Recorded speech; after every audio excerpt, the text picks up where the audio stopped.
शिव पुराण का 6वां अध्याय द्वितीय रुद्रा सहित। ब्रह्मा जी बोले, हे ब्राह्मण सुनो, लोक कल्याणकारी यह बड़ा ही उत्तम प्रश्न किया है जिसे भगवान विष्णु भी नहीं जानते। महाप्रलय के समय में सब अस्थावर जगह में नष्ट होने पर सब सूर्य ग्रहण ताराओं से रहित होकर सब अंधकारमय हो गया था और चंद्र दिन रात अग्नि वायु पृथ्वी जल कुछ भी नहीं था। प्रधान आकाश और अन्य तेज भी शून्य हो गया था। जब सुई में से भी भेद न करने योग निरंतर घोर अंधकार में वह एक सद ब्रह्मा ही था जिसको सत्य कहते हैं। सब सत्य असत्य स्वरूपा कुछ भी नहीं रह गया और जिनको योगी निरंतर हृदय आकाश में देखते हैं, जो मन वाणी से परे इंद्रियों के विषय में से रहित, नाम और वर्ण रहित, स्थूल तथा सूक्ष्म भी नहीं है, जिससे हिरस्व दीर्घ एवं लघु गुरु घटना बढ़ना भी कुछ नहीं होता।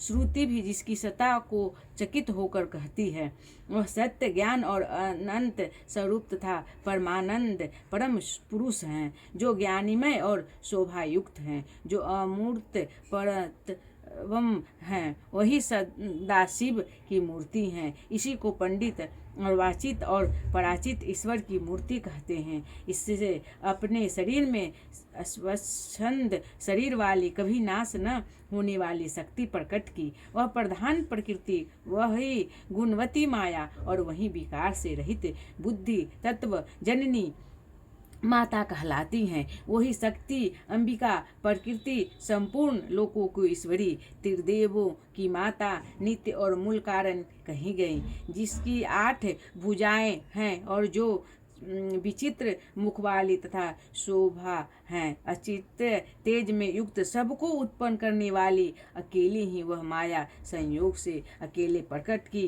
हो जाती हैं। और शिव शंकर जिनका कोई ईश्वर नहीं है, वह पर पुरुष ईश्वर हो, जो सिर पर गंगा को धारण किए, ललाट पर चंद्रमा धारण किए और 3 नेत्र वाले हैं, जिनके 5 मुख और 10 भुजाएं हैं, जो त्रिशूलधारी प्रसन्न चित्त कपूर के समान और शरीर एवं भस्म लगाए और कल स्वरूप भगवान है। उन्होंने उस शक्ति को साथ लेकर शिवलोक नामक क्षेत्र की रचना की। उसी उत्तम क्षेत्र की काशी कहते हैं, जो परम मोक्ष को देने वाली और सर्वोपरि विराजमान है। उस क्षेत्र में परमानंद स्वरूप शिव पार्वती शक्ति सहित निवास करते हैं। हे मुनि, प्रलय काल में भी वह श्रेष्ठ क्षेत्र शिव पार्वती से रहित नहीं होता और इसलिए उनको मुक्त कहते हैं। धनुषधारी शिव जी ने पहले इसमें एक आनंद दवन बनाया था। उस आनंद दवन में शिव के रमन करते रहते, पर हे नारद जी, उन्हें किसी को दूसरे को पुरुष के निर्वाण की इच्छा हुई और उन्होंने सोचा कि हम इसका भार किसी दूसरे पर देकर शांति के काशी के केवल सैन्य करें। इस प्रकार निश्चय कर उनके दक्षिण के 10वें अंग में सुधार रूप आसन का व्यापार किया और इससे त्रिलोकी में एक सुंदर पुरुष का आविर्भावक हुआ, जो शांत और सत्व गुण से युक्त एवं गंभीरता से सागर के समान था।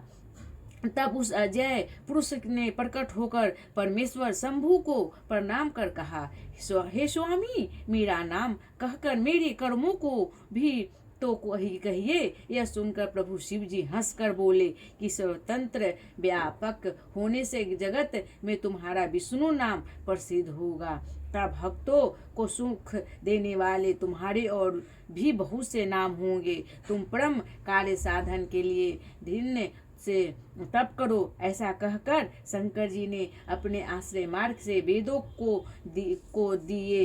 तब अच्युत विष्णु ने शिव जी को नमस्कार कर बड़ा तप किया और विष्णु अंतर्धान हो गए। विष्णु जी ने 12,000 दिव्य वर्ष तक तप किया, किंतु तब से तक उन्होंने अपने मनोरथ कल्याणकारी शंभु को कभी दर्शन न पाया। जब उन्होंने इसकी चिंता हुआ तो शिव जी ने यह शुभ वाणी उत्पन्न की कि तुम अपने संशय को दूर करने के लिए फिर तप करो।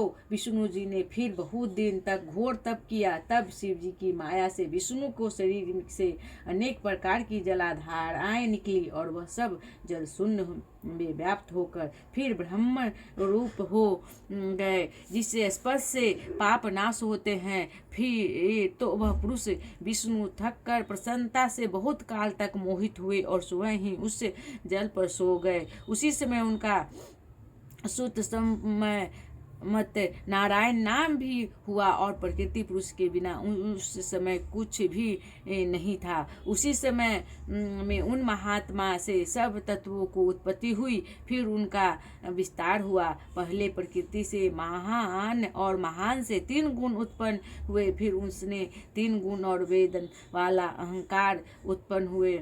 उसने तन्मात्र शब्द स्पर्श रूप रस और गंधर्व पंचभूत पृथ्वी जल तेज वायु और आकाश प्रकट हुए और उनसे नेत्र कान नाक जिह्वा और त्वचा आदि ज्ञानेन्द्रिया तथा वाणी हाथ पैर गुदा और उपस्थ से कर्मोन्द्रिया उत्पन्न हुई। इस प्रकार पुरुष के बिना यह सब प्रकृति का जड़ रूप कार्य हुआ। जो सब तत्व शिव जी की इच्छा से 24 प्रकार के हैं, ये सब एकत्र होकर ब्रह्म रूप जल में सो रहे हैं। एक बार बोलिए शंकर भगवान की जय, माता पार्वती, गणेश कार्तिकेय और अशोक सुंदरी मैया की जय, विष्णु भगवान लक्ष्मी माता की जय, सीताराम जय जय हनुमान। ओम नमः शिवाय। ओम